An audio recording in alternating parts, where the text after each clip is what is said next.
Hello. Today I'm talking with Anita Kalmane-Boot.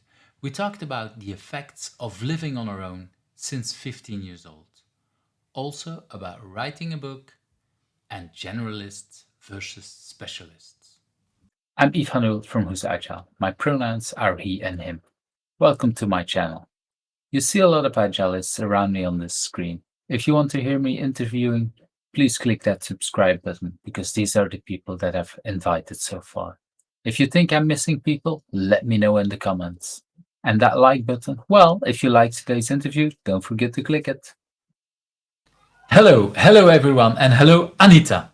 I guess that's how I should pronounce your name in English. Is that good enough? Hello, Yves. Hello. Welcome here. And when I say here, I want to immediately show a little bit on where I am. So I'm in Ghent in Belgium. And if my mouse lets me go to my second screen, I'm going to move a little bit to what I think is where you are in Enschede. Is that correct? No, but it's close No. enough. I'm like 20, Yeah, 15 kilometers away. all right. Well, the goal was, of course, not to give stalkers a possibility to find the exact location. The idea was indeed to bring it more or less close to where you are, and let's bring you back on screen.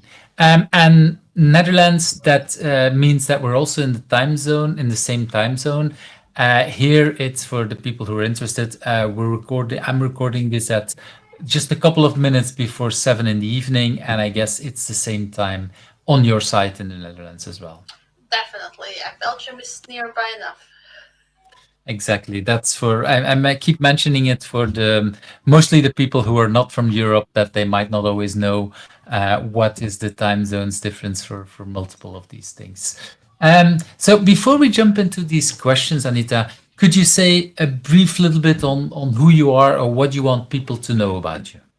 Who I am? Wow, I'm a human being. Hmm. Who usually hates introducing myself because it's such a broad topic and it really depends on the audience. But considering that this is Who is Agile, I'm a Scrum Master who works in Enschede area. I have been Scrum Master for around 7 years. I did loads of different things beforehand and probably will do loads of different things afterwards. And yes, that's it. I realize that it's for many people it feels kind of awkward when I ask them to introduce themselves. But I've learned over the recording of now more than 150 things that actually most people prefer that over me introducing them with based on things I might know about them or might find on the internet, because sometimes it feels like, oh yeah, that's true, but maybe I don't want to talk about this, or that's no longer true, or things like that. So that's why I'm asking my guests indeed to introduce themselves. Well, But it can yeah, be fun introducing a different person as well, like the energizers you do sometimes in conferences where you talk with somebody and then in 2 minutes afterwards you need to introduce the neighbor to the rest of the conference training name.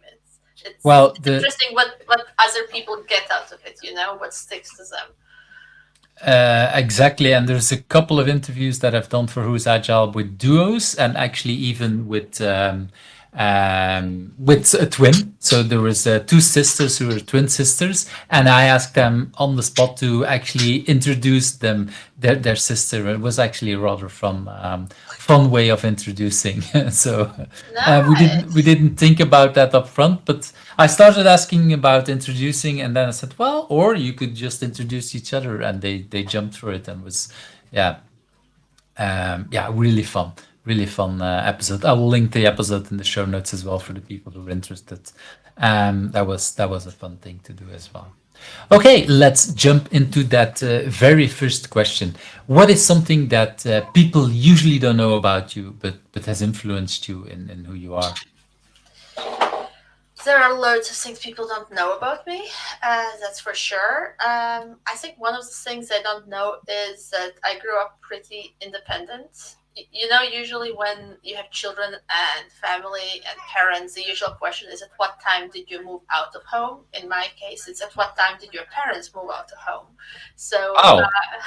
my parents are divorced, so I lived with my mom when I was younger, and she moved abroad when I was 15.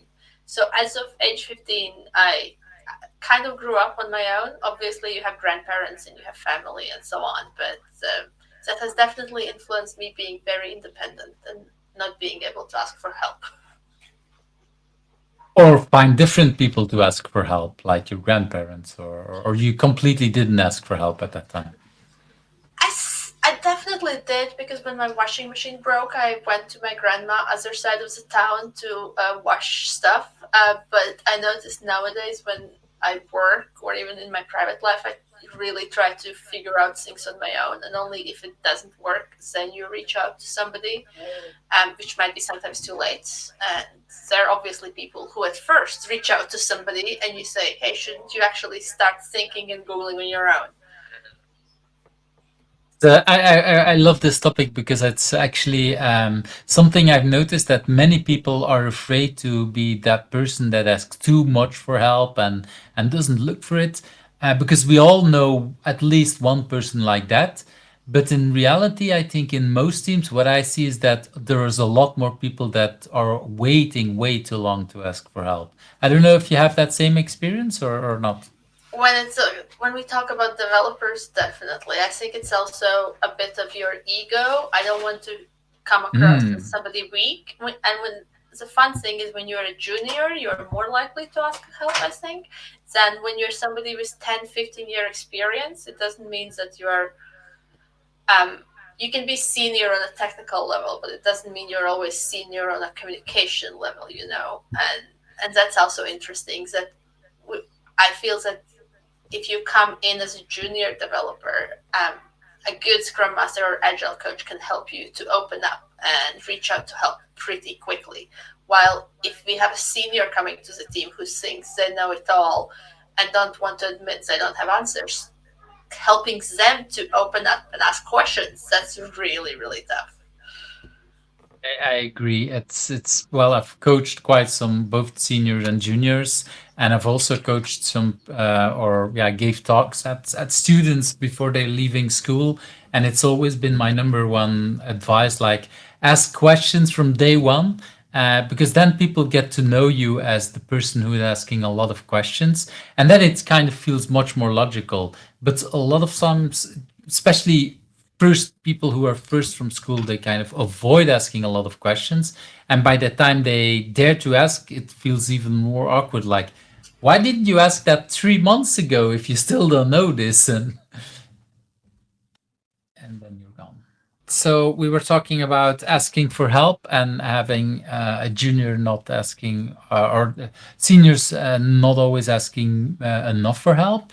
Do you have any tricks that you use to help these people to ask more for help? I like asking some open questions, or sometimes I like pretending I'm more stupid than I am and asking questions to understand their way of thinking, and then suggest, like, find ways how to suggest them to ask it on their own. Another thing I like doing is going to other team members and saying, "Hey, how is John doing? Have you checked on John recently? Do you think John needs some help? Do you want to check with John?" And so on. And sometimes when people reach out and say, "Hey, is there anything I can do for you?" Then people are more likely to say yes, because then they don't need to ask themselves. It's more, "Hey, somebody notices I need help." I really like that. I really like that. And the way you formulate, like behaving or yeah, sounding more stupid than I'm actually am, that really helps. Is and stupid is maybe the wrong word, but yeah, Yeah. indeed, asking help myself and asking things, then it actually shows people like, hey, this is okay. And I indeed sometimes ask questions because I have the feeling somebody in the room doesn't know the answer, but I'm just going to ask, and then I can almost see people happy, like, oh, somebody there to ask this. even if I would know the answer. Yeah, Yeah, I that's recognize that. that's me as well. And I think one way how to see if a team is working well together or not is if you have a developer in the team and their daily update for 3, 4 days in a row is I'm working on the story, whatever, and nobody questions them. It's not a well functioning team, because I would imagine in a well functioning team, the colleagues are curious, hey, what's happening? How can we help? Is there anything we can do for you? What are you struggling with? But if everybody just nods their heads and says nothing after day 3 or 4, that's a red flag for me. Mhm. I recognize that. That's definitely something that is, yeah, that we can see. Yeah, well, there used to be at some point the three questions in Scrum to say, Oh, okay, yeah. what did I do? What did I finish yesterday? What I plan to finish today? And where do I need help? And I sometimes ask people to rephrase that last one with, okay, what was the help that I got yesterday? Because sometimes in some teams people ask a lot for help, and then it's good to just notice, like, okay, I don't have any questions because I asked already John or Martha or Zulma this and that, and I've learned this today. And by doing that, it reverses, and then people go, oh, it's actually good that I'm asking, because yeah, even this or that person that looks a senior has learned something yesterday that might also help in some of these I things. love that. Thank you for the inspiration. I might use that question at some point. What have you learned yesterday? That's great.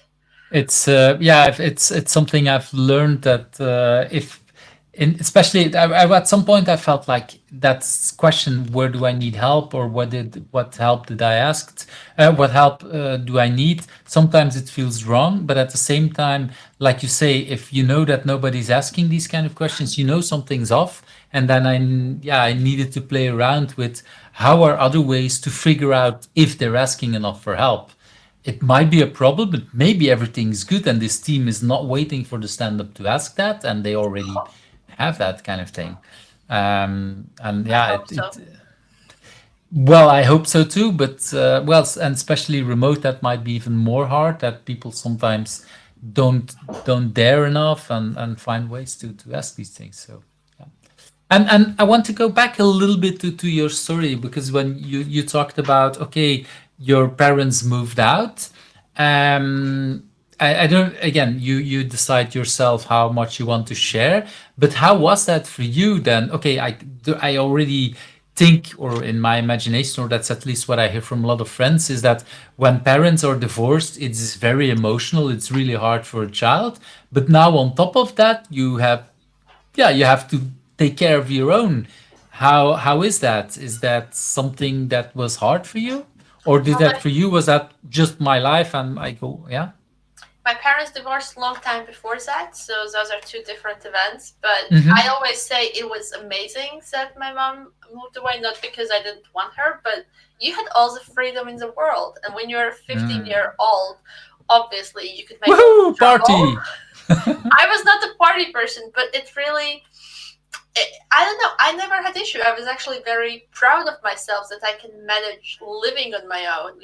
Learning how to pay the bills, learning to go to the bank and doing all the stuff. Obviously, I wasn't working, so I would be getting money from my parents. But like doing all the budgeting on your own, that's a huge responsibility at that age, and it helped me to Did learn they a lot of things. prepare you for that, or this is just like, and so, because how do you, I'm trying to imagine myself as, okay, my children are now all three older than 15, but I'm trying to imagine, like, how would I bring that conversation to my children, like, I'm going to make sure you have the money, you take care of yourself. I assume you're, because I guess your mother kind of felt like, okay, I think you will be able to do this on your own, I trust you with that. Was there some kind of conversation around that, or do you remember? Jesus, that was so long time ago. I Sorry. know that's okay.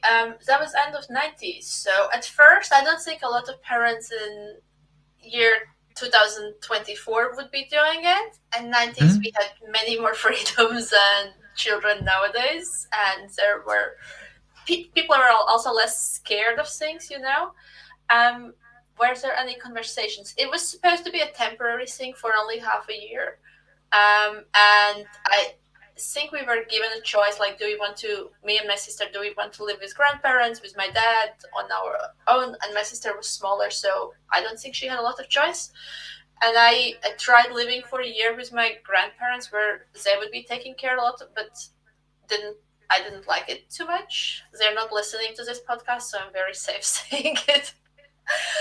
So a year later, I guess they trusted me enough to let me do things, and I'm not sure what kind of preparation, if any, there was. But it was like I always knew if something, I can go back to my grandparents, you know. So do I understand correctly that there was still the house of your mother, or that you Yeah. could go to it in that sense? So yeah, okay. So we lived with my mom and my sister in an apartment, and then I was still living there, and my grandparents had a different house, like other side of the city. Right. Okay. That makes sense. And indeed, if you say if it starts out as a temporary situation, yeah, you kind of roll into that. And how much was, for example, school aware of that? Because I can imagine that that's one of the things where society sees like, hey, what? Wait a minute, what's going on? Um, The fun but thing at was, 50, yeah, go ahead. yeah, no, the fun thing was my high school was very modern for those times. Like, it felt like university, but it's actually a high school. Nobody would be checking if you don't show up. Nobody would Wow. be saying loads of things if you didn't do homework. You would get a bad mark, but it was very free spirit. And in my class, were one or two other people who were also living alone. So Right. I imagine that I'm pretty sure the school knew, but I also imagine that they were like, well, I'm sure the parents know what they're doing. That's kind of nice if indeed a school trusts the parents because that's these days I see. Well, I think, like you say, the times have completely changed. I see a lot of parents much more well, don't always trusting the teachers because there's a lot of friction sometimes between teachers and parents, and vice versa. I think there's a lot more things like yeah. And there are many more regulations nowadays, so I'm not sure what's allowed, what's not allowed. Let's not get into this. Yeah, let's not get into. But that's thanks for sharing because by asking that question, I've learned indeed and I realized okay at that time. First of all, time was different, and okay for you it felt kind of logical, and that's which is something I would not have expected without asking. So thank you for sharing that. That's and definitely I can see that that brings you a whole lot of responsibilities at that age. Um, and yeah, I guess that's is, yeah, makes me understand a lot there about not asking for help and just making sure you deal with it. And for the people who are younger, the 90s, that also meant that there was like no internet or not at the level that we now have with information on our phones. So basically, if you had to figure something out, you literally had to figure it out on your own. These days, you could just Google it and look on YouTube on how do I pay bills or whatever. That was not an option for you. You literally had to, yeah. When I was in end of primary school, and we needed to list what our hobbies are, I remember I wrote my hobbies internet. And if you would be going by public transport in the city, you would see sometimes like some internet websites, and there were so few. I wrote all of them down. It's really something I don't think people nowadays can imagine. But if seeing a website was so rare that you were really looking for them and then searching them on Alta Vista and wherever else. Oh God, those memories.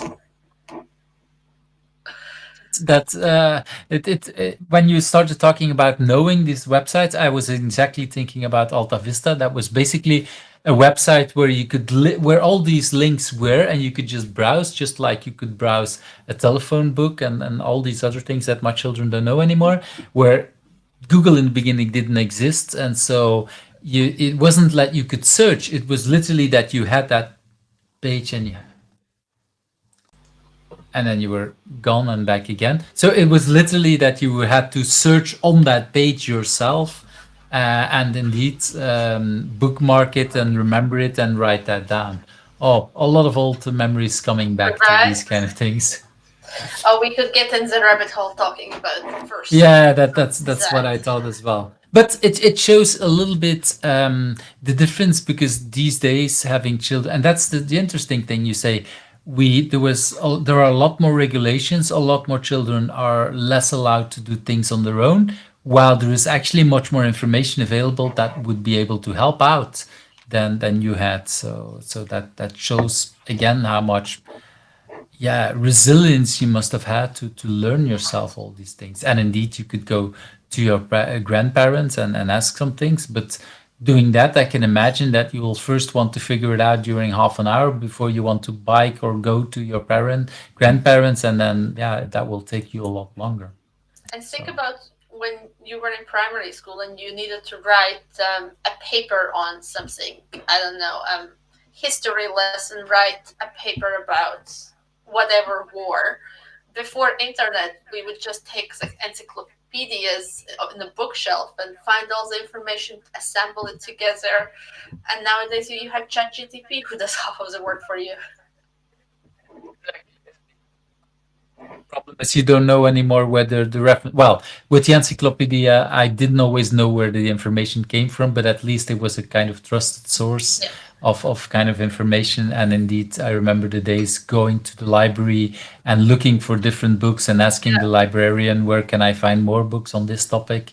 And sometimes the answer was, oh, in that other library in the big city and not in our small little local. And then you had to bike, or I had to bike half an hour more to find the real stuff. Ah, memories, memories, Good, memories. good memories. At least this is how we know you had a library card. I'm wondering how many of our listeners do have a library card nowadays. Yeah, it's actually, I know that my daughter is regularly going to the library.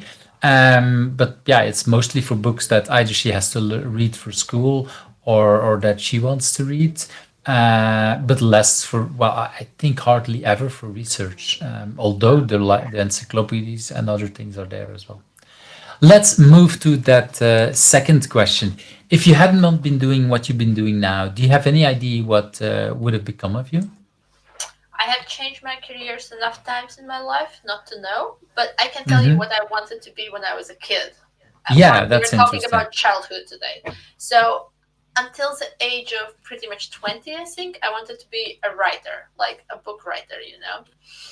So, I always thought that this is what I will be doing, and this is what also why my professional background in terms of education is not in IT.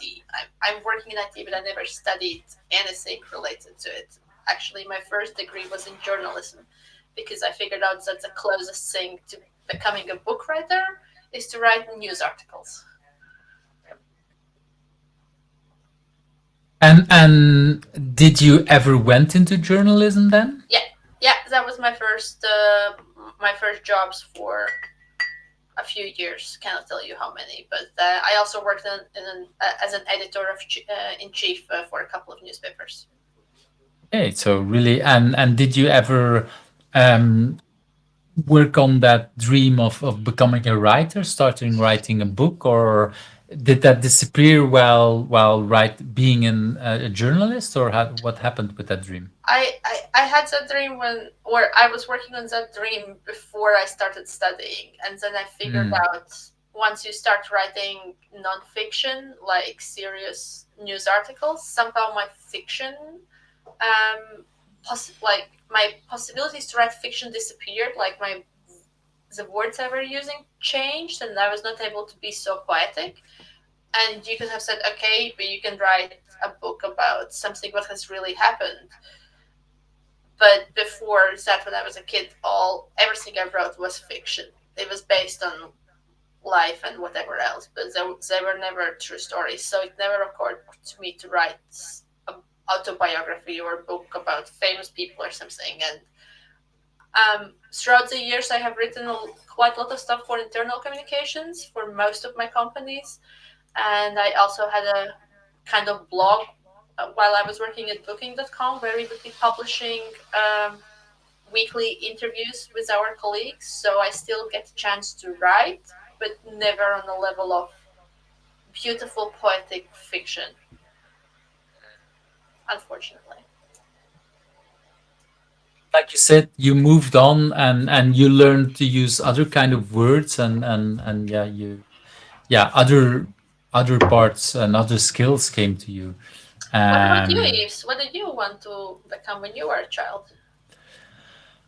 well, that this is the interesting part. I've asked this question to so many people that I sometimes wanted myself, and I don't really remember anymore. But I did read a lot of books. I still read a lot of books, as you can Yeah. see behind me.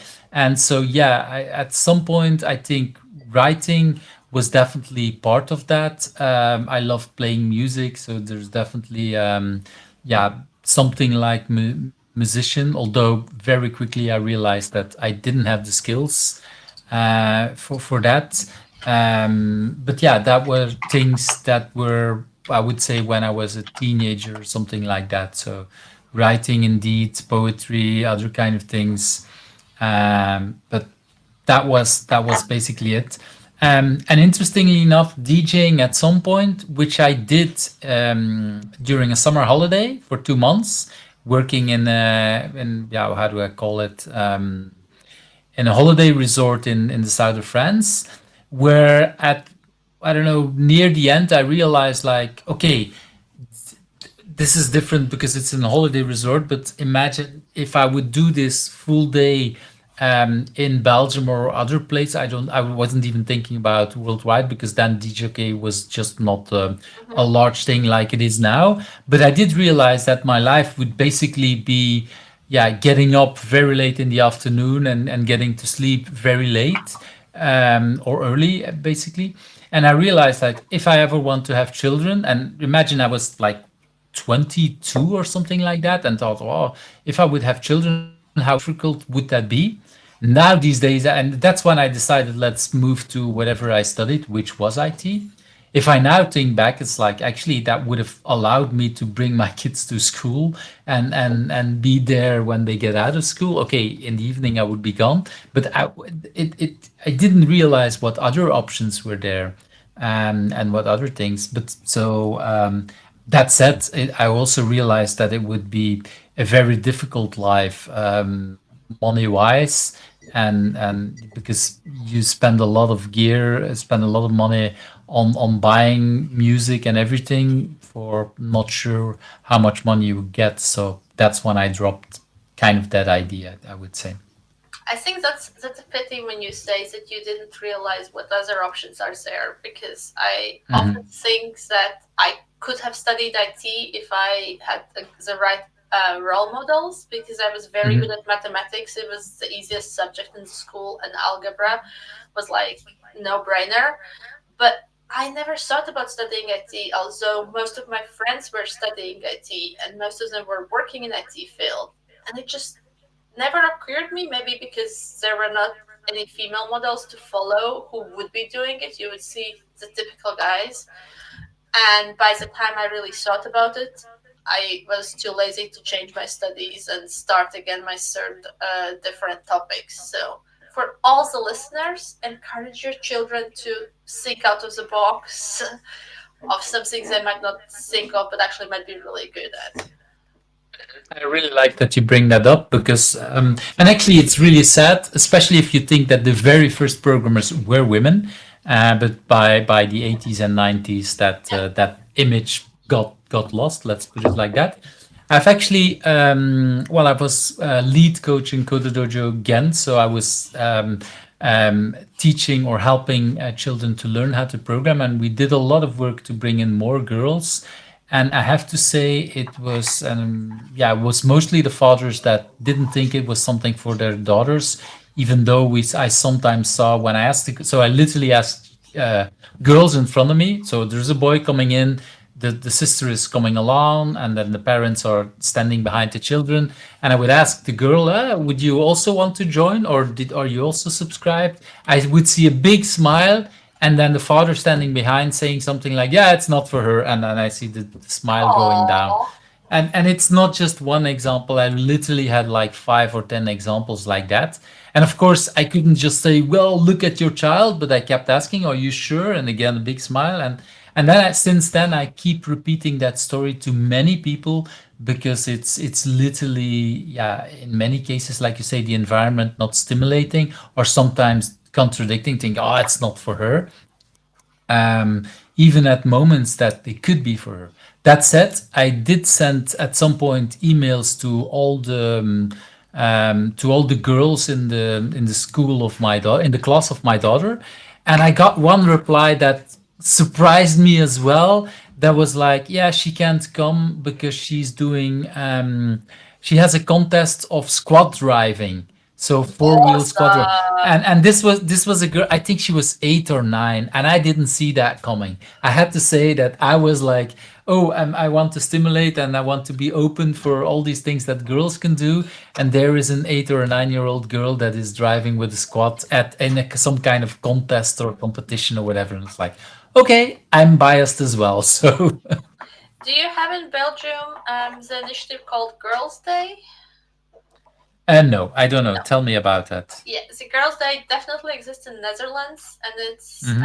in the spring where all the companies who are doing something with engineering or IT or something are encouraged to invite primary school girls to come to their company and to show them what it is to work in IT. So there are a lot of activities organized by women in those companies to show the girls who are like 8, 9, 10, 11 on what Mm. can you do as a woman in the engineering field. And it ranges from IT to electrical engineering, mechanical engineering, you name it. And the boys, I heard, are not allowed to join. The boys stay in the school and the girls go on a trip and do some activities in companies. And it's really, really nice to see how they open up and how they get interested in something where they have no experience. We organized it for the first time in my company last year, and it was nice also to find enough females in our very male dominated company, to find females who would be interested to organize it, and we're definitely going to do it next year as well. I really like that idea. In Belgium, we have something like STEM Week, where there's a full week we're doing lots of activity to learn more children about STEM. And I know that during that week, Code Dojo Belgium is doing a Code Dojo event just for girls. But that's on a Saturday, and there is always a lot of Code Dojo activities every weekend for boys and girls, but that one is specifically organized for girls and more. Yeah, well, I've dropped out since COVID or just after COVID, I dropped out of Code Dojo, so I'm not sure what's happening these days, but yeah, for 6 years, so I was there, was actually every year all a big event, lots of girls. And actually indeed also a lot of women coaching, because I knew about it. I was making publicity, but I on purposely decided not to help out as a man, because I really wanted to have all these girls seeing mostly women there, to see that yes, it is a normal kind of activity. And yeah, I think it's like you say, it's really good for children to see these kind of things, to see like, hey, this is are the options, and in all kind of directions. I do think we in Belgium we sometimes need, I don't know how it's in the other countries, but I sometimes think we need to do similar kind of things for boys, but then on the more, let's say, healthcare and Oh, social definitely. things, because Definitely. that's the other problem. We don't have enough male nurses, and we don't have enough teachers these days who are males, and things like that. So there's a lot of work there that still needs to happen on these kind of things, I would That's say. an awesome idea. Maybe somebody who is listening to this podcast and works in um, how do you call it in English, like social sector, can pick up this idea and start organizing something, because I have not heard such initiatives and it's very needed. Yeah, it's very needed indeed, but yeah, it's much more sexy, I think, to organize things just for girls, which is also very needed and probably more needed. But still, it's the balance. It's both parties that needs to understand that it's, and there is nothing wrong with a girl wanting to be a nurse, and a boy wanting to go into IT. It's more like we need to find that, at least like you said earlier on in the conversation, that you would have felt like, hey, this is an option for me. That's the thing that is most important, that you would feel that it was an option without thinking about all of these things later on. Yeah, But in the end, you ended up into IT as well. I So, did. It's the best place so far. We're still young.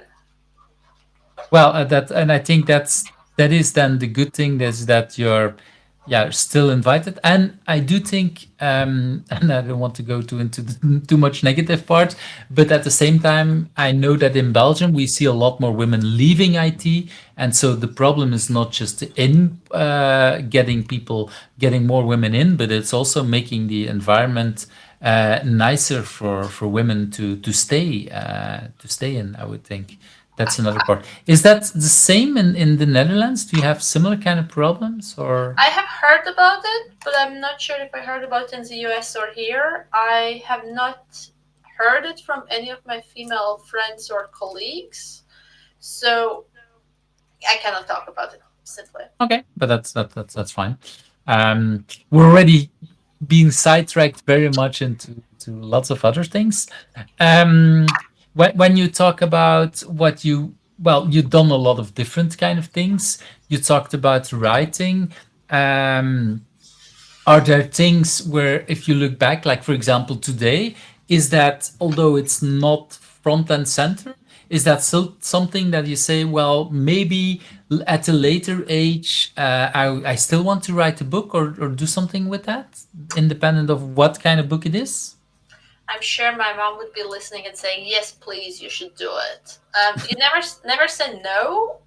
However, I if I do something, I always want to do something what other people don't do, or something where you feel like you add a value. So if I am to write a book, it needs to be a book about something meaningful enough, but at the same time something other people have not written.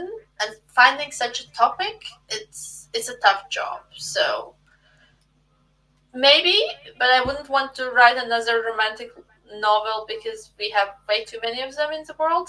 So it needs to be like a good topic. If I find a good topic, who knows? Maybe when I'm retired and I sit at home and I have loads of stories to share, I could. But I don't have such a goal. It's interesting that you say I want it to be a unique topic and where nothing much is written about that. That's putting the bar very high, I would say, Yes.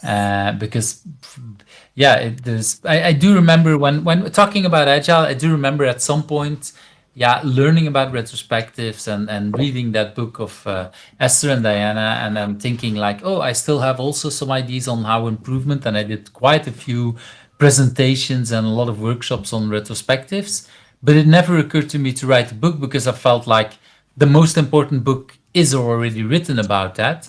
And now we're like, I don't know, 20 years later, and there's like a gazillion book on retrospectives.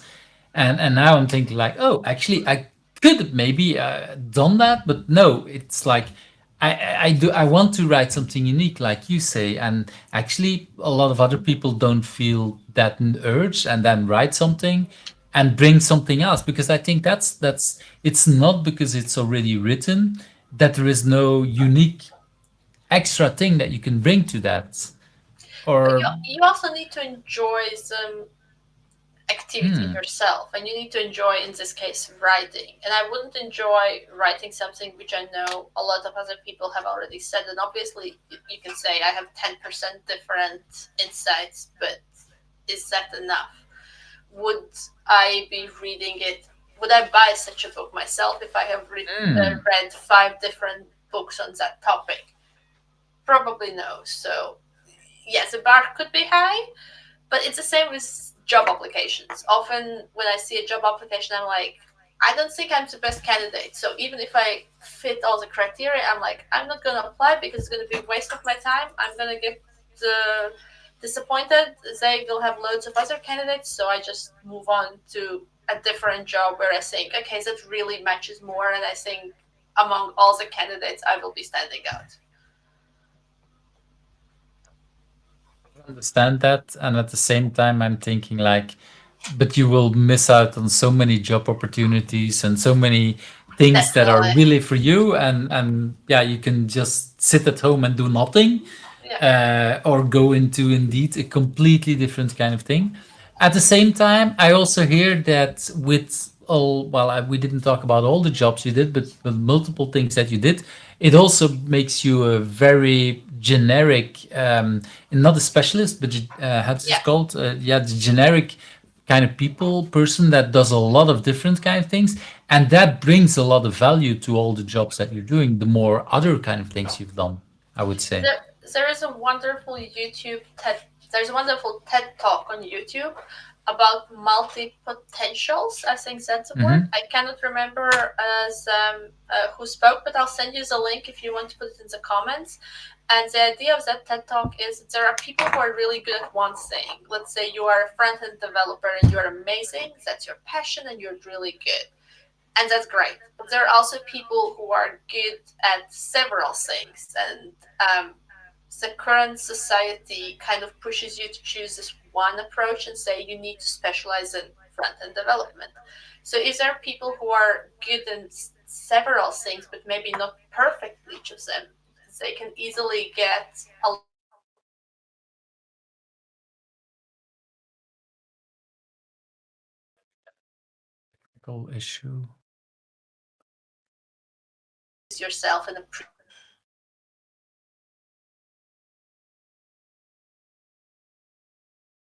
I see again.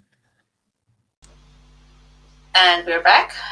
And we're back indeed. And I will kick your other out. Okay, let's, yeah. So you were talking about that TED talk. You were talking about generalists versus specialists. How do you feel about that whole thing? Because like you said, the world seems to emphasize we want much more specialists. But what I'm hearing from you is like it feels much more like you're a generalist. So how, yeah, how is that for you in that It world?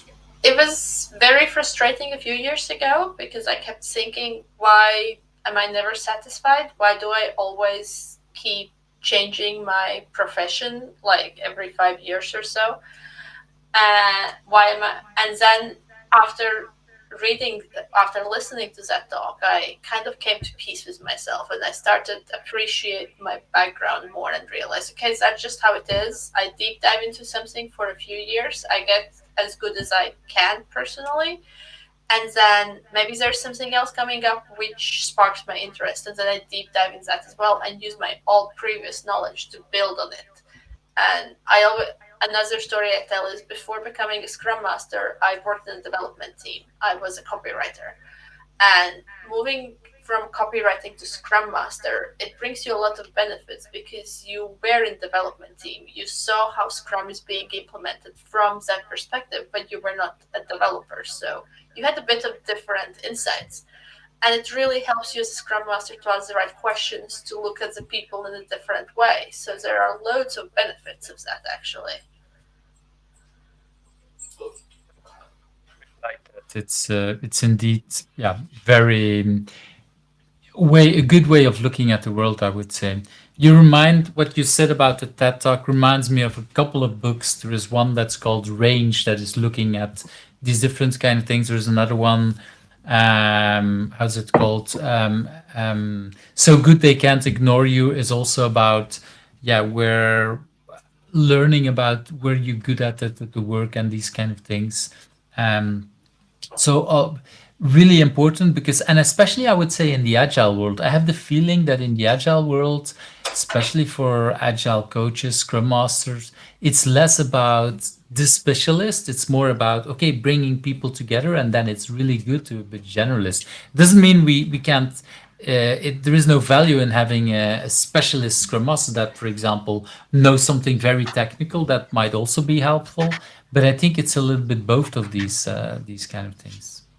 And like the questions you typically hear in job interviews, where do you see yourself in 5 years? Or what's your goal for the next year if there's a performance review? It kind of forces you to look it as a linear path instead of looking at it as a tree of opportunities.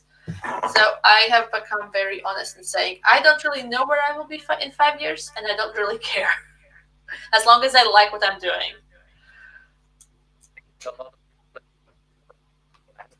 Conversations with quite a lot of people in HR that says these days that this is actually a bullshit question. It allows it's good because it allows people to open up, and it's an open question, but it actually for many people closes them down because they think in the direction that they are. Yeah, that like when you say you're so interested in many different things, how do you know what you will do? Yeah, that's also the same danger that it is asking a 5-year-old child, what do you want to do when you grow up? Well, I don't know what I will do when I grow up. I mean, I keep telling that I'm 50 and I still don't know what I will do when I grow up because I consider I Perfect. will still do different kind of things. Yeah. And I might even never grow up, but that's even a different Oh, kind of story. I love that quote. That's a good one. It's let's move to, and actually we're talking a little bit about challenges. What is your biggest challenge right now? At least one that you want to share openly on the internet, and why is that a good thing for you? Um, Again, which one of all of them to choose? I think after being a Scrum Master for several years, there is this point where you start questioning: do I believe in Scrum? Hmm. And do I believe in Agile? And do I want to stay in this profession? And I say to myself, I believe in Scrum. I really believe in Agile. I think it's a good way how to work together. Do I believe in Scrum implementation in companies?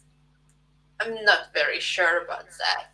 I have been changing quite a few companies, and I kind of see the same challenges in most of them. So at some point, you realize it's not about the company, it's just how Scrum was supposed to be and how it is implemented. It brings you so much sadness that I do hear Scrum Masters leaving the industry because of that. Because it's kind of like fighting against the windmill and trying to change pretty much impossible things, trying to explain that no, you shouldn't use story points just because all other companies are using story points, or no, that daily is not about those three questions and stop answering to them, and all those anti patterns. And it takes so much energy that sometimes I'm like, you know what, I'm just gonna do something else because I'm so tired fighting. And of course, you could accept it and you could become the zombie scrum master, but I cannot do it. I literally cannot. What is for you the definition of such as what you said, a zombie scrum master? I think the zombie scrum master, yeah, I wouldn't be able to tell you a definition, but I think it's somebody who is rigidly following bad practices, like insisting, again, nothing wrong with story points if you like them, but insisting the company or the team should be using story points, talking nonstop about comparing them from sprint to sprint, insisting you should finish everything instead of focusing on the sprint goal, talking about all obligatory ceremonies which need to happen in a certain order because of whatever.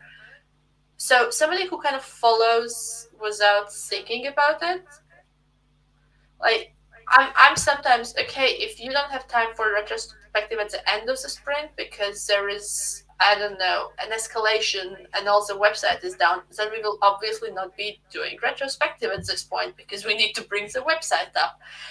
And if 7 out of 8 people are on holiday for whatever bad reasons, then we also cannot do whatever other ceremony. So we just do it when it makes sense, when people are available, instead of following it needs to be then and then because somebody said so.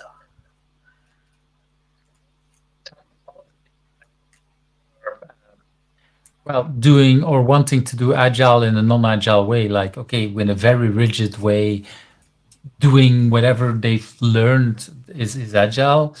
Yeah, that usually doesn't work. It's kind of the opposite of what you're trying to teach people. That definitely, um, I would, yeah, that definitely would feel very very strange. And I think all of us that are listening, at least I know that I've seen people who are what in your definition of zombie scrum master. Yeah, I would definitely not be able to do that myself. I hope I've never done it myself because maybe at some bad days I've been, yeah, being rigid myself, which probably is also a possibility. I just hope I didn't do it too much.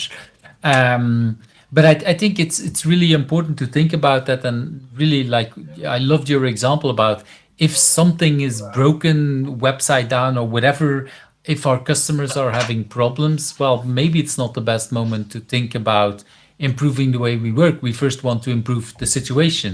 Um, that because I've also seen like people discussing during a real fire. Oh, let's discuss the procedure of what with that procedure for doing getting out of the building or whatever. That fire procedure is Oh not no. good. Let's not discuss that at that moment. Do a retrospective after the moment. But right now, if the procedure is this, I like it or I don't like it, I'll follow the procedure. In an emergency, you don't want to discuss the procedure, you follow the procedure.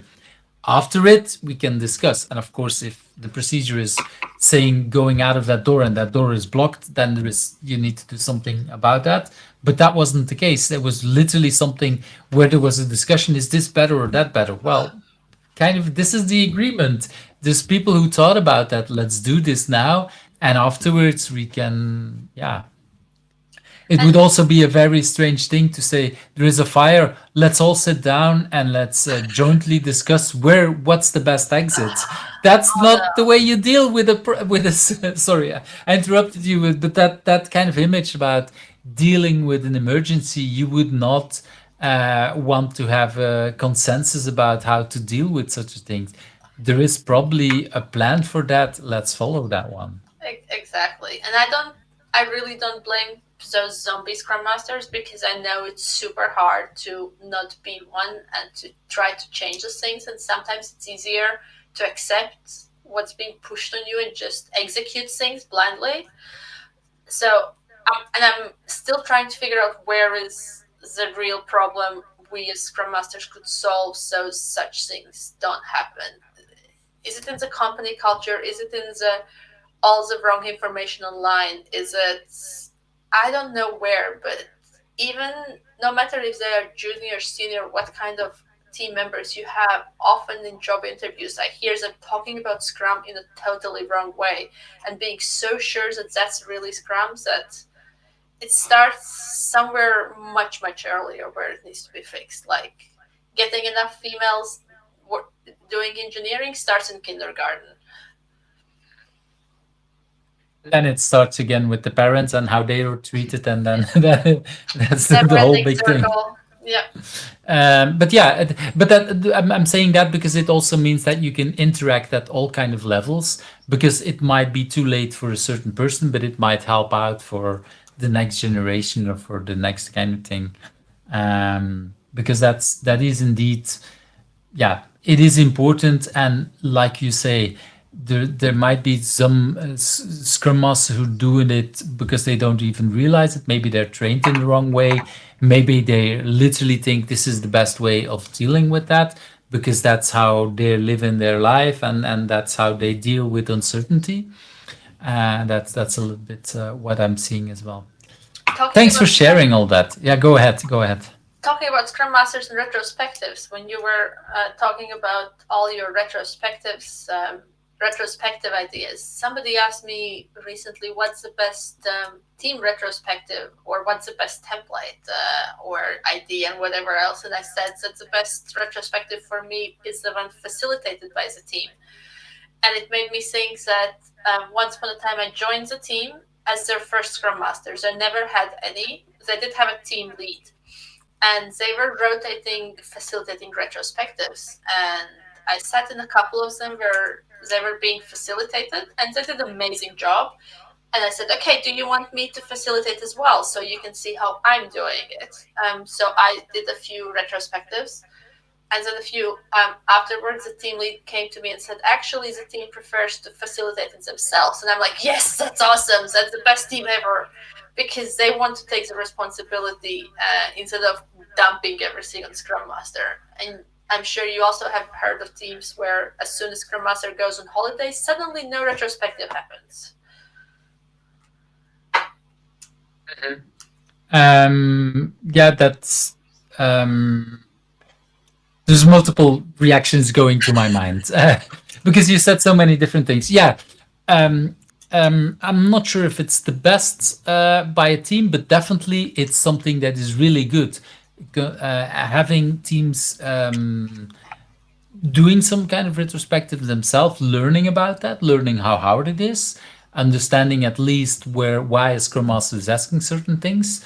Um, it depends a little bit for me also on the maturity of a team and the maturity of the Yeah, people doing that. Because if you've never, I still remember way before I was interested in agile, joining a retrospective, but I never got the context. There was and I do know the person who's doing it. It's somebody that I later learned to appreciate in the agile community. But I do remember that I totally didn't get the concept. I was thrown into that meeting, and only later I realized, but later I mean like 5, 6 years later, I realized, hey, that was a retrospective, and that's what this person was trying to do. And I totally didn't grabbed it as get it as a developer. And I'm pretty sure I wasn't that participant in that meeting because I totally didn't understand what the idea was. If they would have then asked me to facilitate, that would definitely not have no, worked. Um, so that's the nuance I want to add. But that said, once you have a team that understands what retrospectives are, finding an excuse for anyone in the team to facilitate it brings in other kind of teams, it brings in other kind of dynamics. So I'm a fan of that. And sometimes when it's very difficult topics, it helps to have a yeah, facilitator who is really mature and who's really good at facilitating, because it's a skill on its own, of course. So yeah, I like to play around with a lot of these things. I love that tip when you say it's good when people indeed can do that themselves. Um, and how do you do that in practice? Do you prepare then these people for doing the scrum, the yes. retro, or how do you do that? Um, at first, they need to want to do it. I'm not forcing anybody to do anything they don't like. Not a fan of that. But for the people who do want to facilitate, I offer them. Do they want to sit down with me, where I tell them what's a good practice, which is like opening, main part, closing, make sure you have action items, and so on. And do they want me to follow up with them also afterwards? So if I am in the session, do they want my feedback on what I think went good, what could be better? There are people who want it, and then we sit down in advance and they tell me, hey, this is what I want to do. What do you think about it? Is there ways to do it better? There are also people who say, no, I don't need your help. I'm great. And that's fine as well. They might still get my feedback if it goes terribly wrong.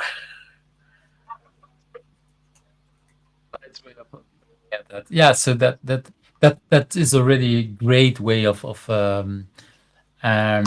preparing them, even if they don't want preparation. Just the fact that you ask them for permission, do you want feedback, is great for them to realize, hey, it's a choice. Feedback is a choice, and you might not be ready for this, or you might be ready for it or not. But having someone talking about that is really helpful. Um, it's I really like that as a kind of tip for people before we even come to the tips, which is a question much later. Yeah.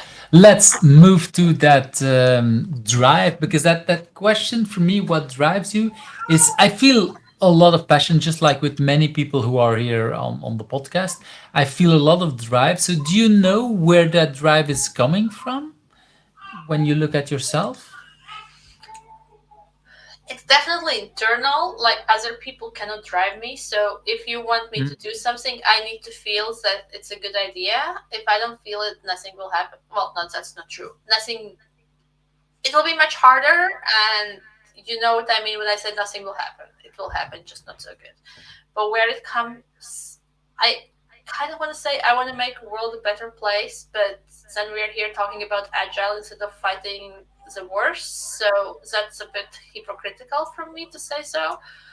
Uh, I think what really drives me is feelings that I can make at least some people a bit better than they were. And what does that mean is also very blurry. But if you help them to improve their communication skills, if you help them to become better team members, if you help them to think of things they haven't thought before. Hey, why don't we have enough female colleagues in the company? What can we do to increase that?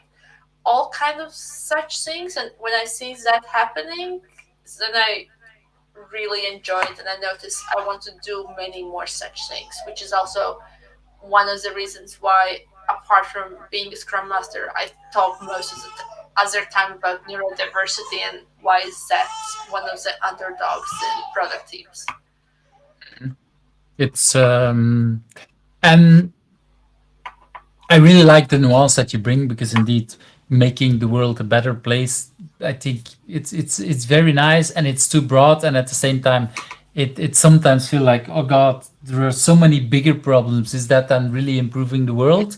Yeah. Um, but I, at the same time, I also think like we're just only one person. So if everybody improves the part in the world where they care about, yeah, I've stopped trying to become, yeah, the world saver in all kind of things. Chris Metz once used to say to me like, Eve, just deinstall the morality app or something like that, because I was trying to be the best at everything, and like, yeah, that then it just drives me crazy.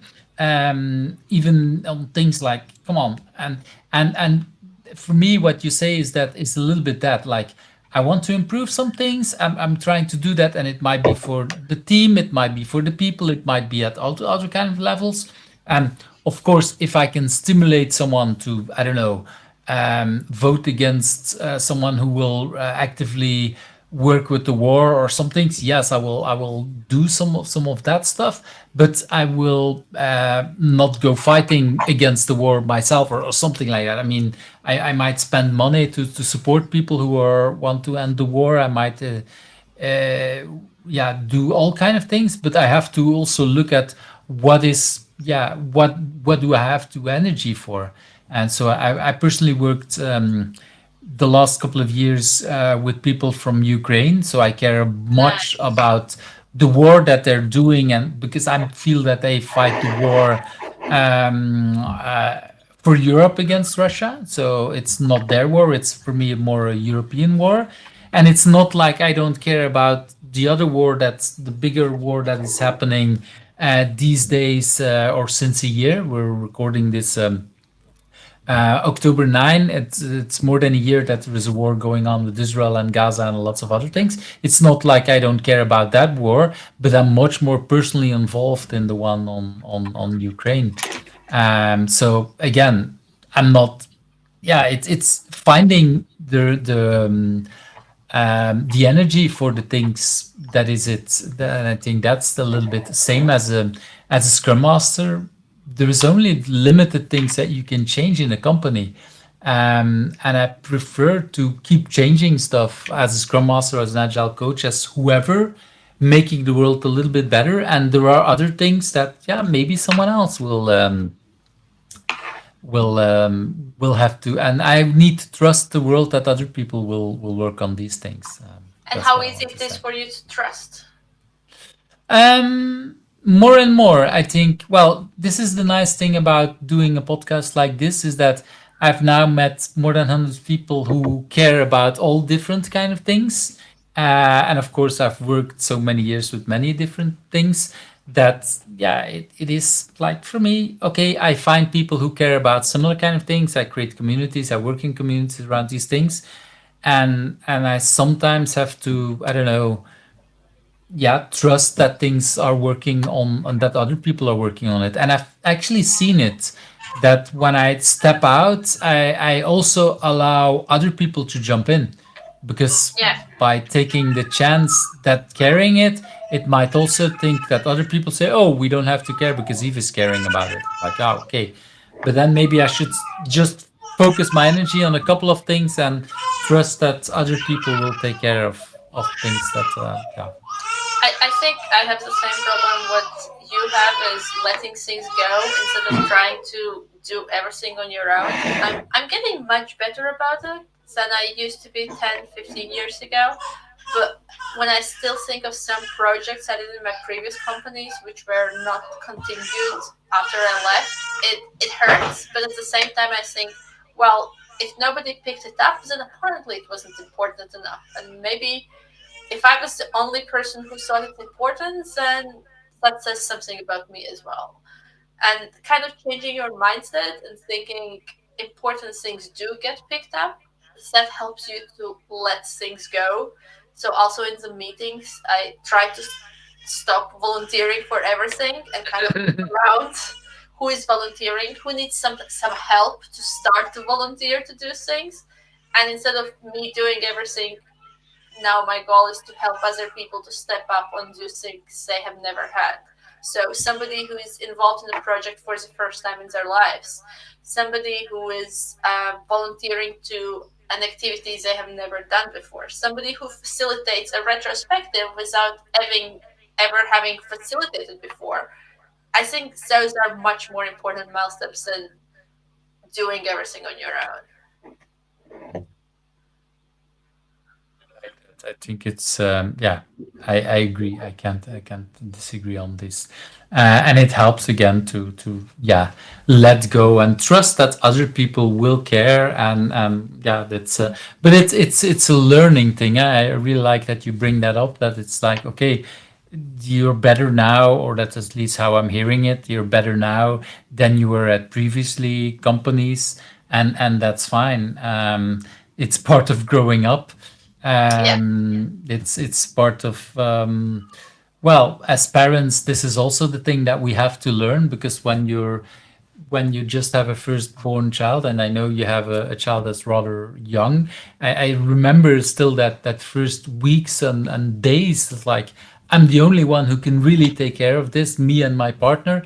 But yeah, now I have a 22-year-old. I'm like, okay, he's actually being able to do a lot on his own. And actually, there are things that there are other people who are better at explaining. My father was here today to help my daughter about something that I could help, but it would take me much more energy. And I know my father is much better, and it allows my father to create a bond with his granddaughter. So, and he loves to do that, perfect. and she loves. So it's like, okay, and it doesn't make me feel bad. It's like, I'm happy that this can do that, and I can then do other kind of things with my children. And so yeah, and it's finding yeah, ways to indeed trust the world and to trust other kind of things. Great Let's move example. to that next question.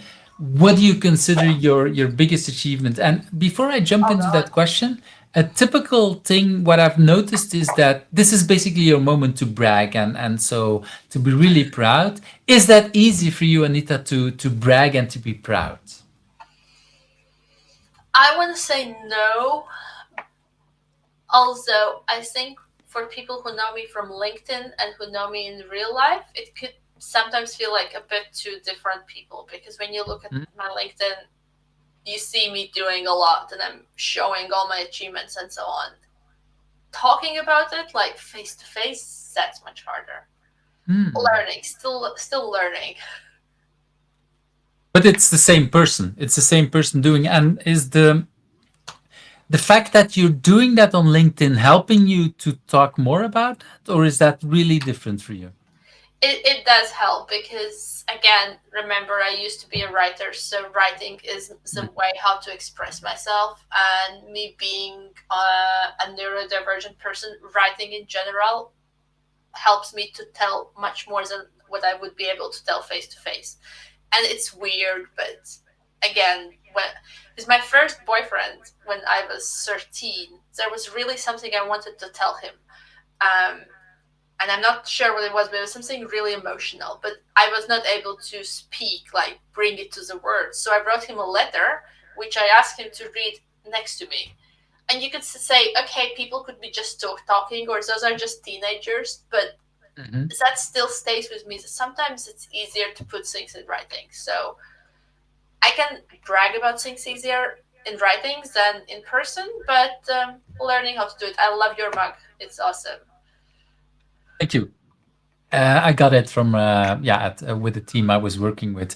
I loved your story about writing that letter to your lover, because actually that's almost exactly what I did to my now wife when I met her, and when I knew her for a while. She was in the group of friends, but it felt for me like heart of like, okay, I was in love. I wanted to, yeah, to ask her to become my girlfriend, but Oh, I couldn't do that, and I wrote her a letter to ask it, and I actually gave it to her to read next to me. She said no at that time, so that was the negative part of that story. oh my god!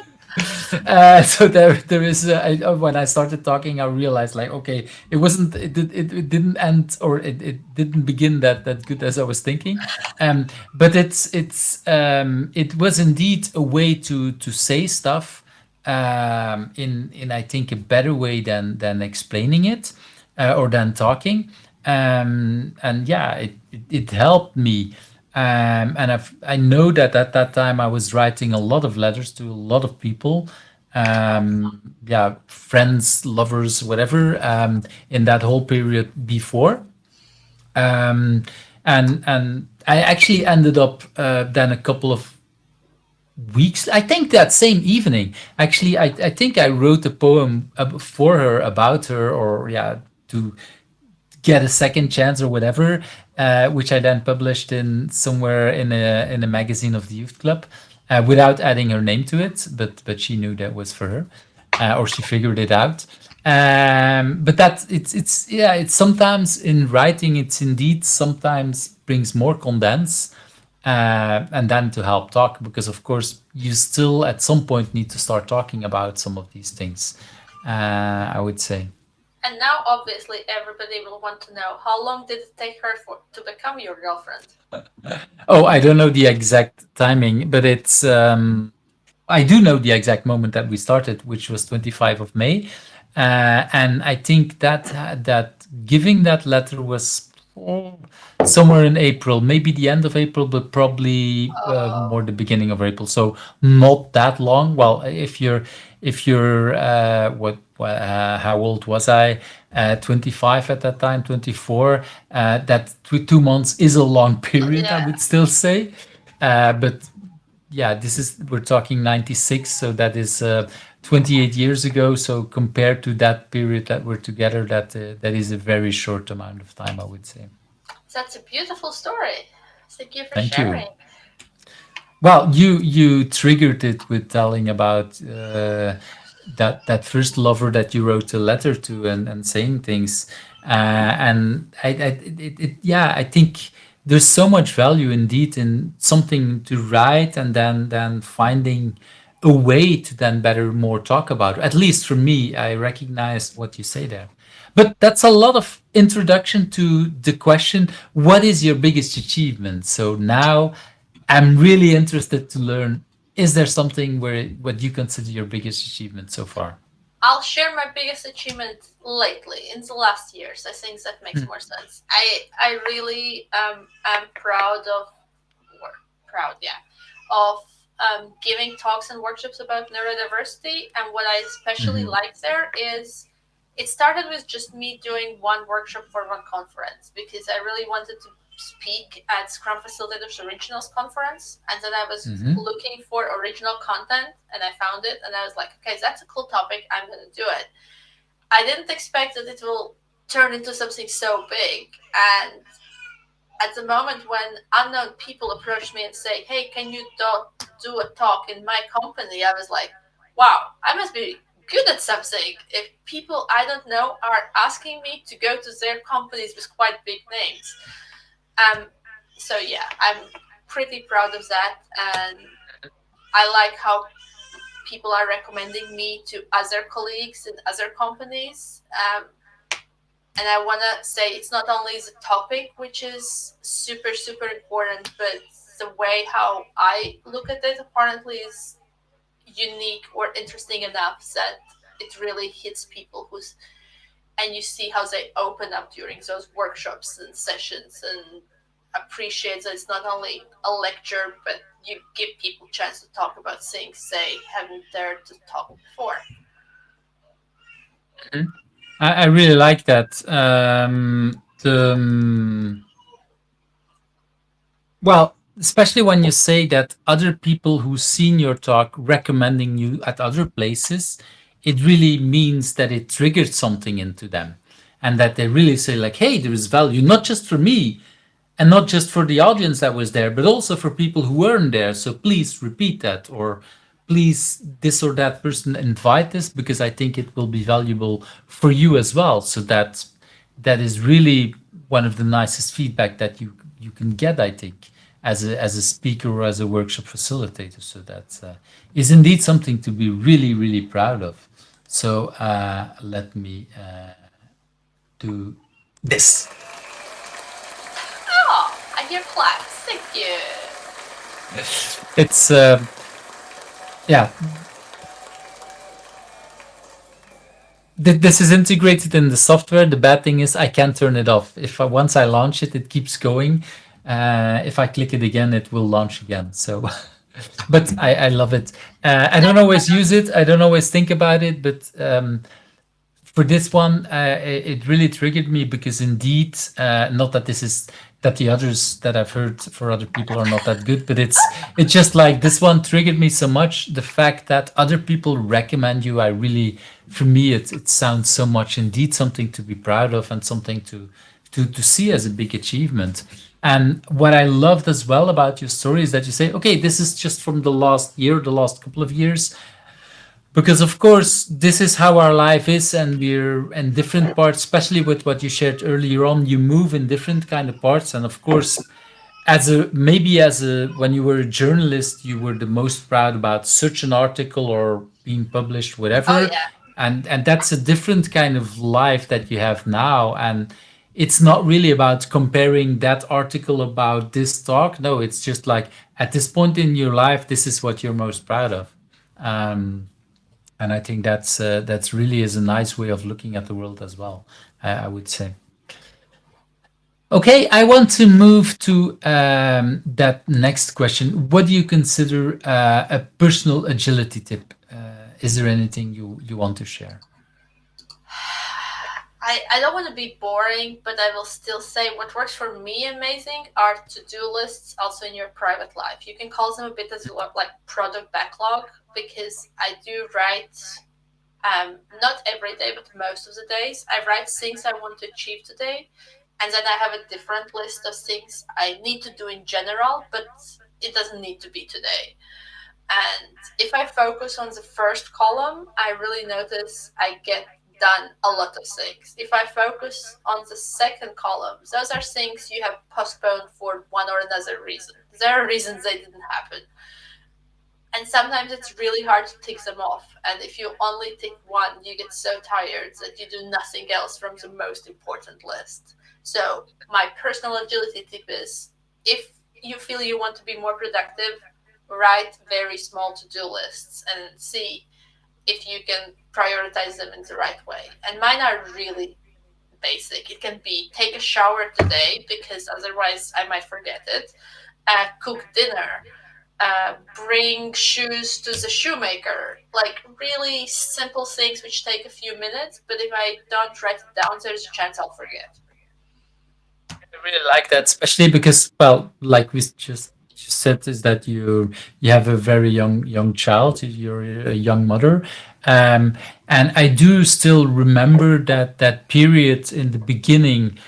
For many mothers, is like your head explodes. There's so many things, and basically, it'll sometimes feel like the only thing that your world is about is taking care of that Yeah. child, and then you forget to take care of yourself, like feeding yourself, like taking a shower, and again, it's compared to the rest of the world, and it might be okay to then maybe take not feel bad. Well, you shouldn't feel bad about not taking a shower a certain day, because it's like, okay, you took care of a human being that is actually helpless and that needs your help. And at the same time, it's good to sometimes also care for yourself and say, you know what, today I'm going to take that shower. I really like that. There is a reason why they say in airplanes at first you put the safety mask yourself and then you help others, because if you cannot take care of yourself, you definitely cannot take care of anybody else. I really like that. It's actually, and it's something, for a very long time. I was, the first time you take a plane, you pay attention to what they say, and maybe the second and the first 5 times. And after a while, I was getting bored. It's like, yeah, I know, you don't have to repeat it, and blah, blah. And it was like, and then at some point, I decided, like, wait a minute, because of what you just said, it's like, these days when I get on a plane, when I hear that announcement, I really try to think for myself, did I really take care of myself enough the last Oh, how good. weeks or goods? Like, I use that period to actually reflect and say, did I really take care of myself enough? And sometimes the answer is no, I didn't, because for all kind of reasons. And like yeah, as if you're a young parent, it's very tempting to care more about that child, but like you say, in the long run, that's not healthy. You need to take care of you to help the children and everybody else in your life. And it's such a good thing to be reminded about that. And I think that's also something, I don't want to say you as Scrum Master are responsible in the team, but I think you have the added responsibility to look for signs. How are your teammates doing? Because Mhm. at least developers I know, they're super devoted to work, like 120% into it. And sometimes they forget to take care of themselves, especially if they come from different cultures where overworking is a norm. Luckily, in Netherlands, it's not, but we have a lot of international colleagues. So I have had tough conversations with colleagues saying, "Hey, I see you have been working more than the usual hours. What's happening?" Or I see you are more tired, and them saying, "Yeah, I need to finish this and stuff," or "I really need to come to the office tomorrow because it's super important feature," and me telling them you need to slow down and take care of yourself because that's a way to a burnout and nobody wants it. And those are not easy conversations, but sometimes people need to hear it. Yeah, I do remember, especially because you feel that it's important to do that, and that is correct, and that company might want that. But if you're overburning yourself, then you won't be able to do even the basics. So in the long run, it doesn't help. In the short term, it might help, and we will all. I think most of us at some point we will do the extra hour and do something to finish something. But if it's an occasional thing, that's okay, and actually it might feel as good, but if it's on a continuously basis, that's definitely not healthy. If you do it in your personal life and in your work life, and maybe also for hobbies, and maybe taking care of a parent or whatever, then it's completely overburning, in many different kind of ways. I do remember, and by coincidence, it was in the Netherlands. I was helping a team in the Netherlands, very close to Belgium, having a conversation with a person, and we were two coaches, and we talked to each other. And we said, like, this person is really on the verge of burning out, and we had a meeting with that person about something else. But at the end, I did mention it, like, look, I do worry about you. And she was like, no, everything's fine. It's okay. It's not nothing to worry about. And then I don't know, the meeting ended, and then I think she worked for another half an hour or something like that and went home. And later next week, I learned that she literally went directly to the hospital and checked herself in because she was in a burnout. And I've never seen her back again, because by the time she Oh, came back 6 months later, I had my assignment had already finished. But I really felt like we were trying to tell that person, like, this is not working, and you're doing too much. And I still don't know if that conversation helped, or did, and that helped to realize, like, I need to do something about it, or if it's was already too late. And yeah, I literally don't know. But I felt so bad about seeing that person, and realizing, like, hey, we have to act because it might be too late if we don't. Having that person completely ignoring, not wanting to go to that conversation, because, like, there was a little bit of, like, okay, I know what I'm doing, and of course, who am I to judge a person that you don't know? or not at that kind of level. And then hearing later the next week, like actually, it took a couple of weeks before we realized what happened. She didn't show up, but nobody talked about it. Nobody knew Oh, actually what happened. So, because that's the other thing. And I've learned that that's an interesting thing to share for people. What I've learned is that so HR knew about this, HR knew the details, but HR felt, and the manager also knew about it, but they both felt it was too personal to share. And so they didn't want to share like, hey, this person is in a burnout, is in the hospital, yeah, or not whatever, allowed. for privacy reasons. And I do understand that. But that person, because I did have a conversation with her later on LinkedIn, that person thought all my colleagues know about this because I told my boss, I told HR, and literally nobody at the company knew what happened. And Oh, I've given the advice afterwards when to all the people that I hear is like, when you're ill, send out an email, send out something that you can to your team to tell them like, hey, I'm ill. And of course, if it's just for a cold and you're back in 2 days, that might not be important. But if it's something serious and it could be any kind of thing, an accident, if you're a burnout or something else, tell as many people because HR and your manager will not do it for privacy reasons. And I understand why they don't do it, but I've heard of another person where something similar happened and that said, I I saw nobody. Literally, I was in the hospital for 3 months after a car accident or something like that, and I didn't hear anybody of my colleagues. I thought they don't care about me, oh, but literally nobody knew what happened. They were like, "Yeah, something happened, and she will not be working for a week." And then the week after, it's like it's another week, it's another 3 months, another week or another month or something, and literally nobody knew what happened. but wouldn't I would expect if people don't know but they care about me, they will approach me individually and ask, "Hey, I haven't seen you for a while in the office. What's up? Anything I can help with?" But the message from yeah, there was some kind of in the second case there was some kind of message from the manager like, yeah, please don't contact. And Yeah, it's so there was, yeah, it's very hard. And so and I've always real thought myself, what do I do? Do I want to contact? Especially also with burnout, you don't want to again bring work back to that person because they might want to have some time off and not think about work. But ever since these kind of stories, I do almost always reach out to people, even if there's a burnout. But I do reach out like, hey, know that I care about you.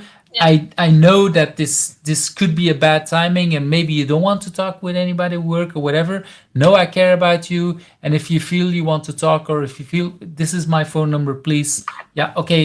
But typically I would have the phone numbers, but please say something when you want to talk or share something. And if you don't, that's perfectly fine. And then I will repeat some similar kind of message in case of a burnout every, I don't know, 2 weeks, every month, something like that. Hey, I still think about you from time to time. Yeah, I miss you or something like that. Yeah, I always send the same first message. Hey, let me know if there's anything I can do for you. Heard this and that. Feel free to not react if you don't want to talk about it. And I think it Exactly. does give you feelings that you're not forgotten.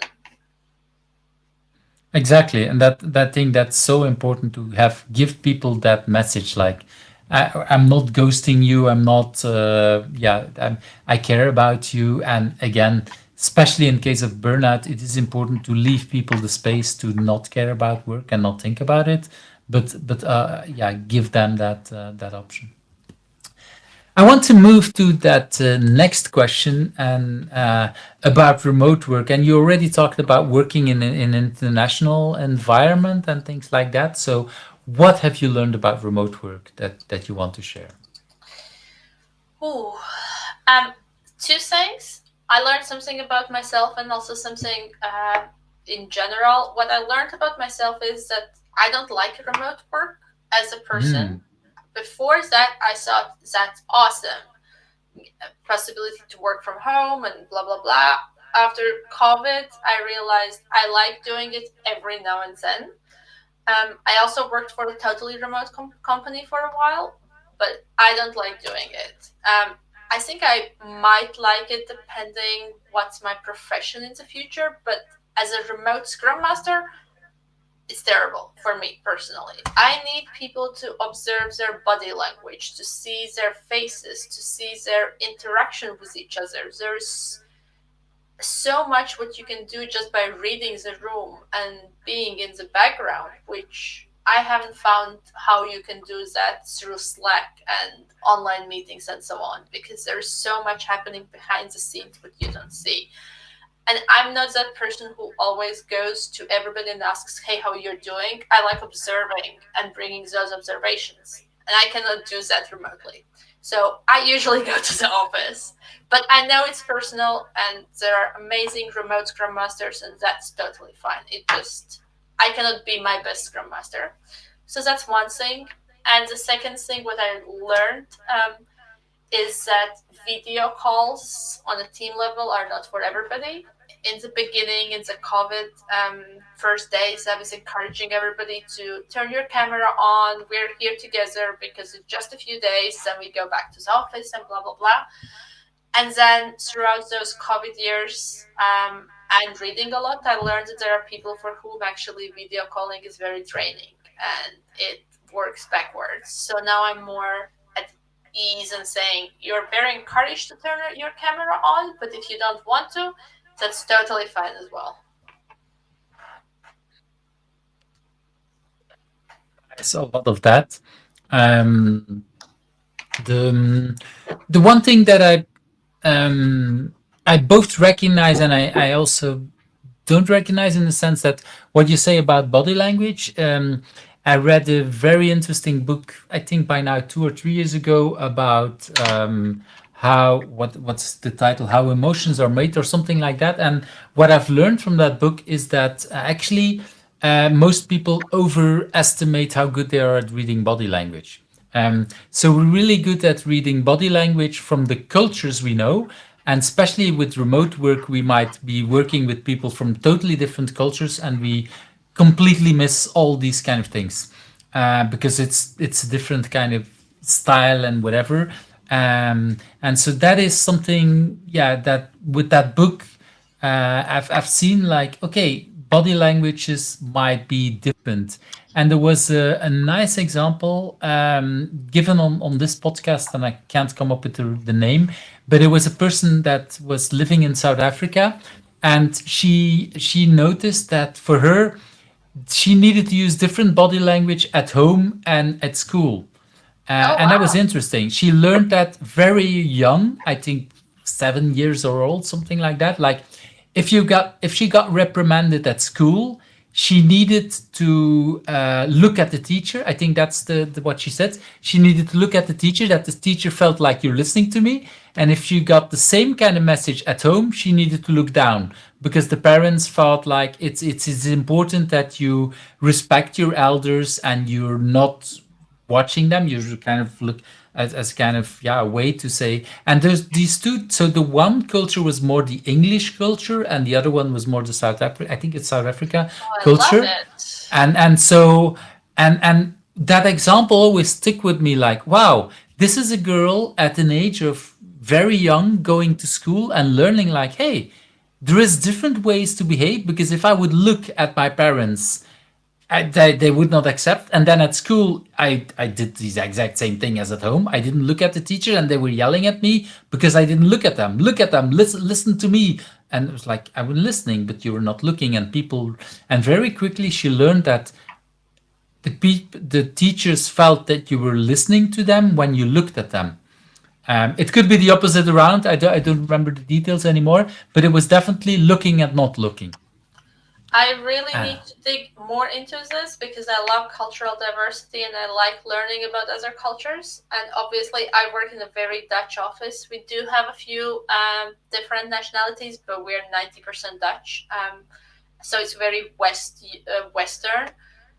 And now I want to know how, really, not how much true it is, but what kind of other body languages you need to pay attention or translate from other cultures and works. That's amazing, Yves.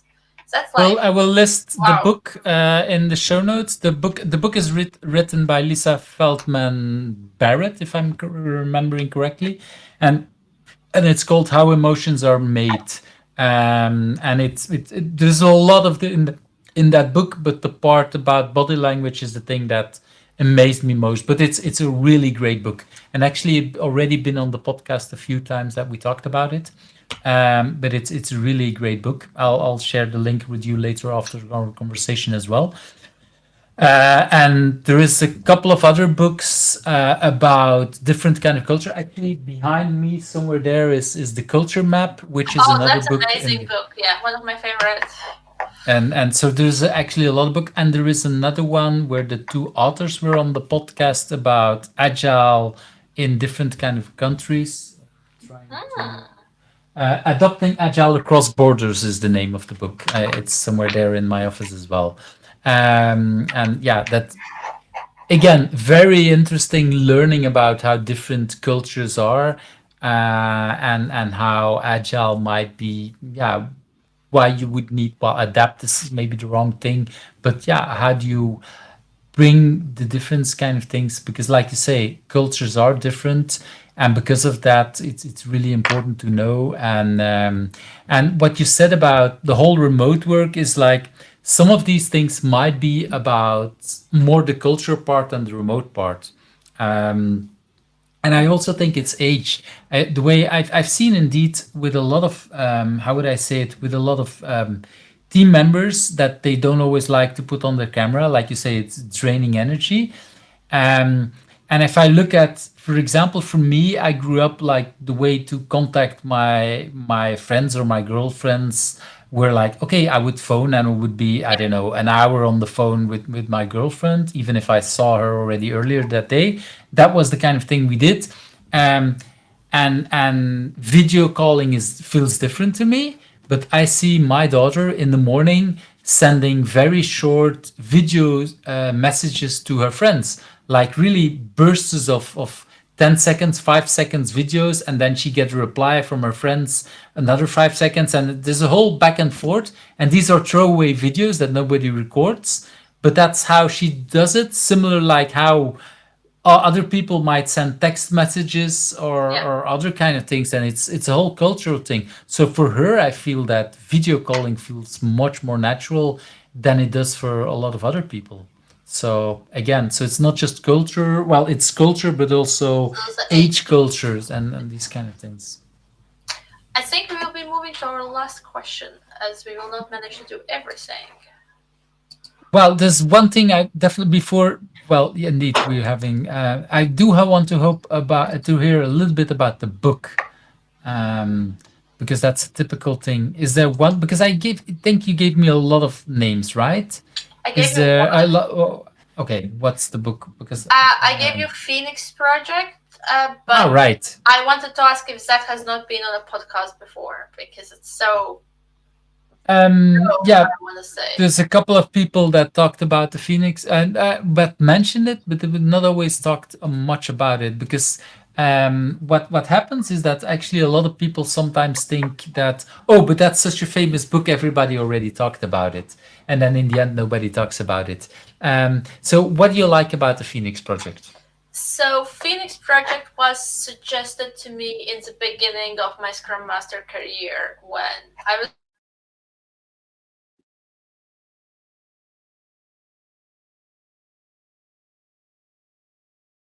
And we're dropped out again.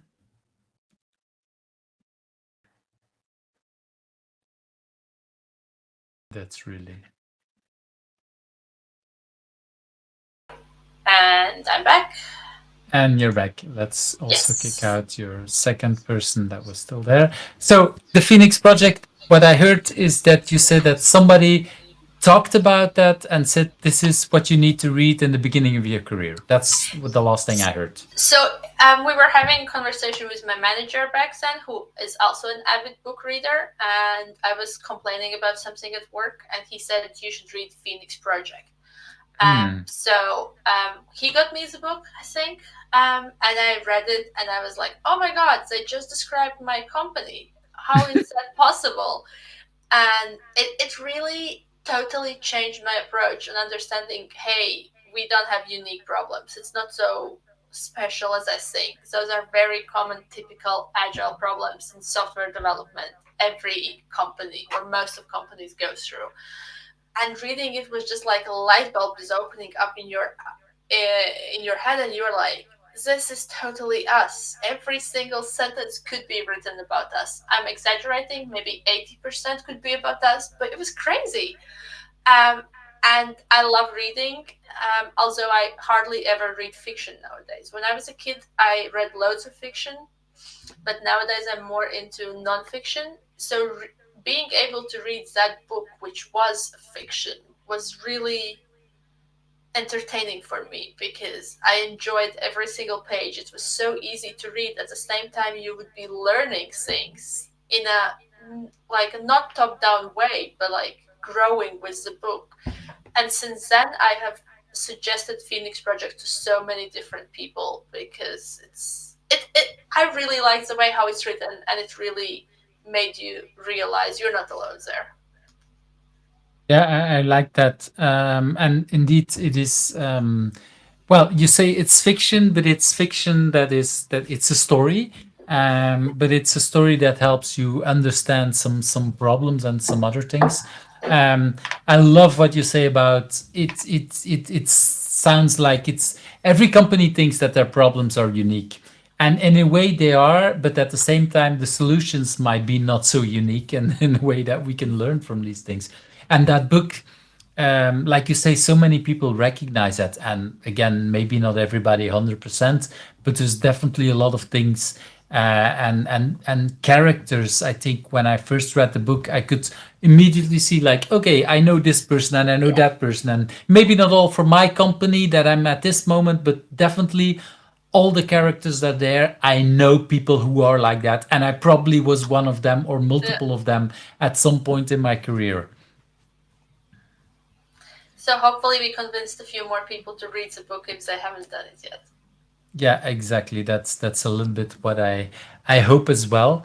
Yeah, that's I really like what how you describe that yeah that book, because it is a crucial one, and because it's now well already a couple of years old. I'm actually I don't know Quite how old, yeah, quite it's by old. now it's I know exactly when it came out, or I know that I've read it when it came out, because it was rather quickly told to me that okay, you should read this. But like yeah, at this point it's already how would I say it, it feels so much like this is normal, everybody should read it or should have read it. But so many new people or well, Yeah. people who came to the industry after that might not know it, so I'm really happy that you talk about it. I want to indeed move quickly to that next book or the next question. The let's go directly to who do you think I should ask next, because that's a Yeah. really interesting one, and I think you have an interesting name there. So I said you should ask next Jonathan Hall, who is the manager who recommended me Phoenix Project. And that's Jonathan, That if is I'm correct. Jonathan. And why Jonathan? Because I was thinking of all the amazing agile coaches, scrum masters, and I think it's a bit of a bubble we live in. And Jonathan is not an agile coach. He's not a scrum master. He was an engineering manager when we were working together, and I learned loads from him, both as a manager and as also on agile level. He was the one who took the chance on hiring me as a junior scrum master in his team. So thank you, Jonathan. But also being able to talk with him about agile challenges and really discussing it on one-on-one level, because you often have those managers where agile coaches cannot go to because they're scared of or whatever else. We felt really like we're partners. You're an engineering manager doing the best for all the developers. I'm a scrum master also doing the best for the developers. So together we are a team who is doing the best for the company, and how do we make that synthesis work. Also, one is reporting to another, and I really think he's a great example of how non-agile coaches are thinking about agile. I really like that way, and yeah, it's. I think it's something we see more and more, that people who are either used to be Scrum Master or Agile coaches, or who have been learned that Agile way of working in their career, are now moving up that ladder and are engineering managers, VP of engineering, CTOs, CEOs, whatever, but do have the full understanding. And that's, for me, is one of the interesting parts that we are living now. When Agile was originally, yeah, I wouldn't even say invented, but when the Agile Manifesto was created, it was basically mostly developers who thinking about how to improve their world. And now, more than 20 years later, it's a lot of these people have moved in different parts of the career and different parts of the companies. And we see that that is in many cases supported by other parts of the companies. Not always, because not every company is moving that fast or these kind of things. So there still is other companies, but it's really nice if you can grow up and become a Scrum Master in such a company. And it's a wonderful story that you share. Thank you for sharing that. I hope he will agree. I hope so too, but that's a little bit part of giving the trust in people, that we invite people Yeah. and they decide if they want to join, yes or no. Anita, we've been talking for a little less than 2 hours. Well, the time we had 2 hours, but we had some technical difficulties, let's put it like that, when we started up. I really want to thank for your time. If people want to reach out to you, what could be a good way to reach out to you?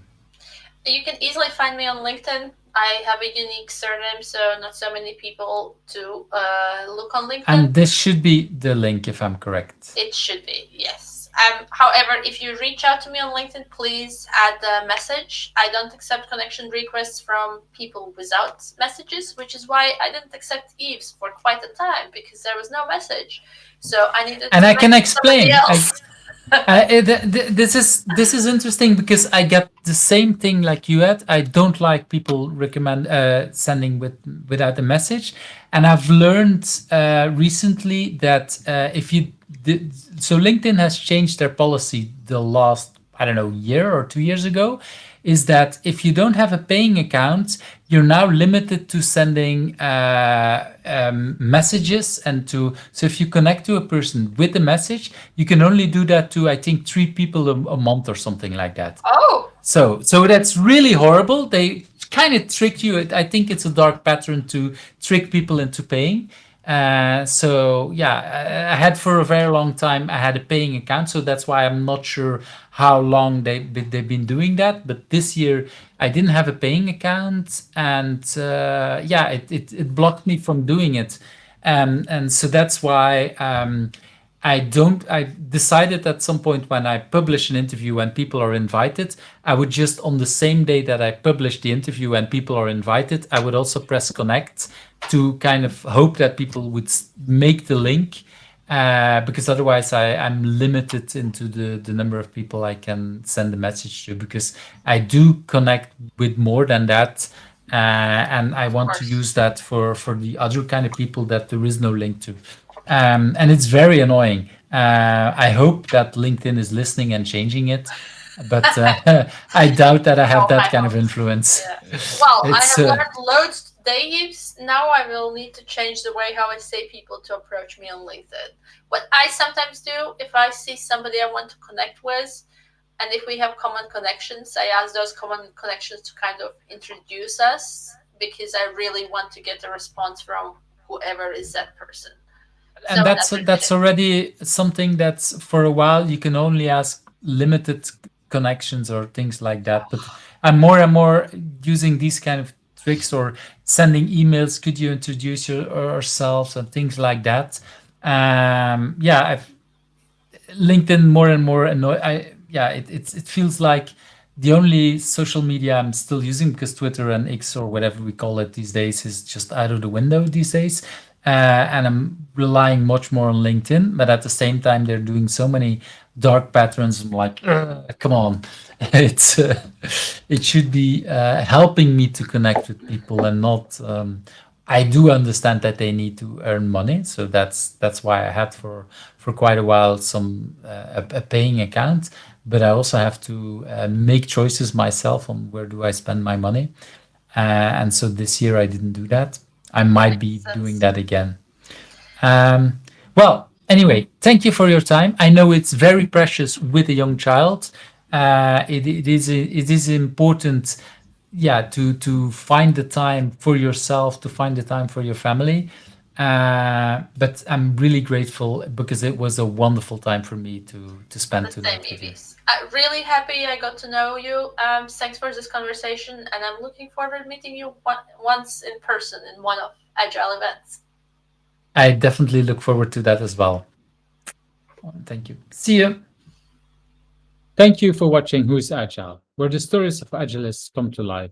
I hope you liked today's interview. Subscribe if you're not subscribed and want to get to know other agilists.